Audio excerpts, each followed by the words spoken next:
M News కి స్వాగతం. అత్తమూరు గ్రామంలో వెంచేసి ఉన్న శ్రీ వెంకటేశ్వర స్వామి వారి 17వ వార్షిక బ్రహ్మోత్సవాలు గ్రామస్తులు భక్తుల సహకారంతో ఆలయ chairman Satya Buliswamy Reddy, convener Karri Bapireddy committee సభ్యుల పర్యవేక్షణలో ఘనంగా నిర్వహిస్తున్నామన్నారు. మూడవ రోజు గొలుగురు శ్రీనివాస్ రెడ్డి శ్రీదేవి ప్రధాన యజమాని దంపతులుగా పండితులు కాండూరు వెంకటరమణాచార్యుల ఆధ్వర్యంలో ఉదయం వరాహ హోమం, సాయంత్రం ఎదుర్కోలు శ్రీవారి దివ్య కళ్యాణ మహోత్సవం భక్తుల సమక్షంలో కన్నుల పండుగ నిర్వహించారు. ఆధ్యాత్మిక గ్రామమైన అత్తమూరు గ్రామంలో శ్రీ వెంకటేశ్వర స్వామి వారి 17వ వార్షిక బ్రహ్మోత్సవాలు ఘనంగా జరుగుతున్నాయి.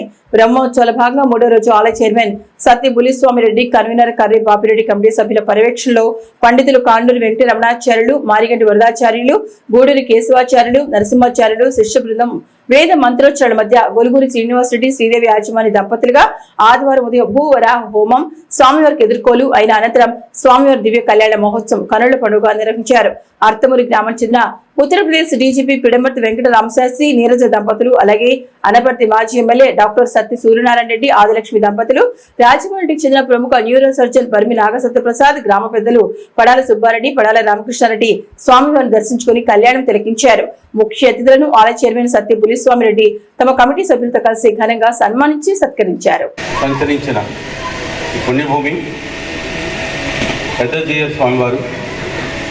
చిన్నజీయ స్వామివారు జన్మించిన పావన భూమి నా స్వగ్రామం కావడం నా సౌభాగ్యం.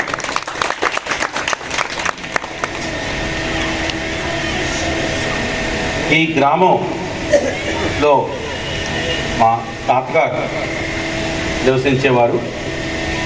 వారు 1969లో స్వర్గస్థులైనారు. మా నాన్నగారు ఇక్కడే జన్మించి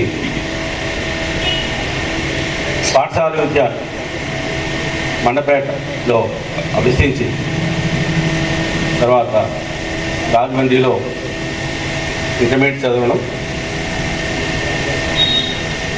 కాకినాడలో ఇంజనీరింగ్ చదవడం జరిగింది. గ్రామం గురించి మాకు చిన్నప్పుడు పలుమార్లు ఆయన జీవితంలోని సంఘటనలు వాళ్ళు చెప్పేవారు. గ్రామంతో వారికి పరమాత్మీయమైన అనుబంధం కొనసాగింది. ఇప్పుడు కళ్ళకి ఒక కెమెరాలాగా గ్రామం గురించి అన్ని విషయాలు తెలిసాయి. వాస్తవంగా ఈ గ్రామ నివాసులు చాలా చాలా ఉన్నతి సాధించారు. మాకు వినప్పుడల్లా చాలా సంతోషం కలుగుతుంది. ఒక పరిశ్రమకి ఒక మారిపేరుగా, ఎందుకంటే నేను ఆయన్ని బాపిరెడ్డి గారిని ఫస్ట్ చూసినప్పుడు 40 ఏళ్ళ కింద ఆయన తీసుకొచ్చారు. ఫియట్ కార్ అన్నారు కదా, 40 ఏళ్లలో ఫియట్ కార్ నుంచి ఇప్పుడు ఇక్కడ ఈ గ్రామం ఉన్నది చూస్తే ఏమండి, ప్రతి ఇంటికి కారు ఉంది. తర్వాత ఇక్కడ స్టాండర్డ్ ఆఫ్ లివింగ్ ఎంత అభివృద్ధి చెందిందంటే ఇది అందరికీ గర్వకారణం. మనకి స్ఫూర్తి, ప్రేరణ కలిగించే విషయం. దీని వెనక డెఫినెట్లీ చాలా చాలా అందరి హార్డ్ వర్క్, పర్సీవరెన్స్ కారణం.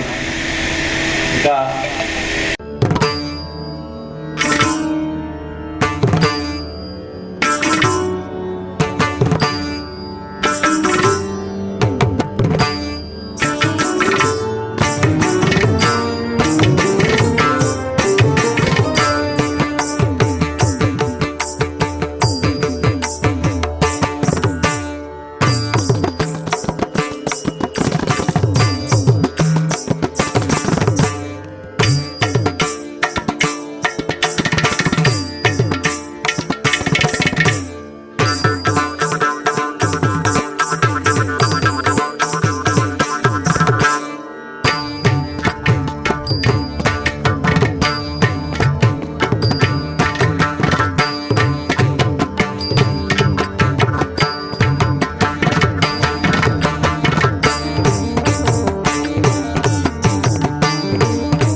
మరిన్ని తాజా వార్త విశేషాల కోసం M News ని సబ్స్క్రైబ్ చేయండి, మీ మిత్రులకు షేర్ చేయండి.